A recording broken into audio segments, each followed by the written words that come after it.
Agriculture and the Origins of Civilization, the Neolithic Revolution.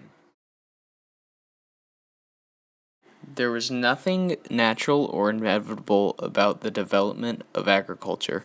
Because cultivation of plants requires more labor than hunting and gathering, we can assume that Stone Age humans gave up their former ways of life reluctantly and slowly.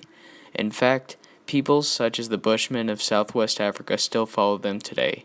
But between about 8,000 and 3,500 BC, increasing numbers of humans shifted to dependence on cultivated crops and domesticated animals for their subsistence. By about 7,000 BC, their tools and skills had advanced sufficiently for cultivating peoples to support towns with over 1,000 people, such as Jericho in the Valley of Jordan and Catalhyuk in present-day Turkey. By 3500 BC, agricultural peoples in the Middle East could support sufficient numbers of non-cultivating specialists to give rise to the first civilizations. As this pattern spread to or developed independently in other centers across the globe, the characters of most human lives and the history of the species as a whole were fundamentally transformed.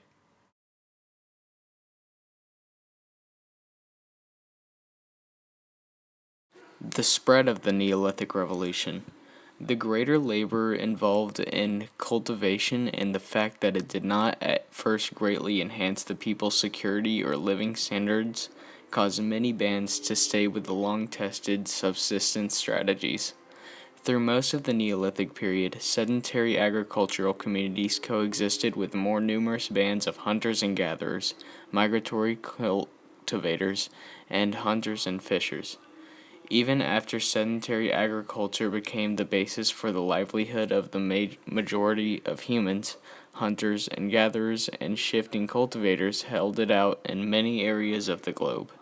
For example, due to the absence of the horse and most herd animals in the Americas, nomadic hunting cultures became the main alternatives there.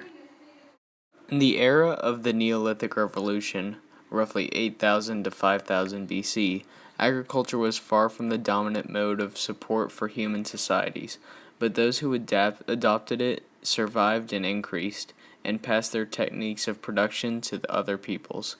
The cultivation of wheat and barley spread throughout the Middle East and eastward to India. These crops also spread northern to Europe, where oats and rye were added later. From Egypt, the cultivation of grain crops and fibers such as flax and cotton that were used for clothing spread to the peoples along the Nile River in the interior of Africa, along the northern African coast, and across the vast savanna zone south of the Sahara Desert.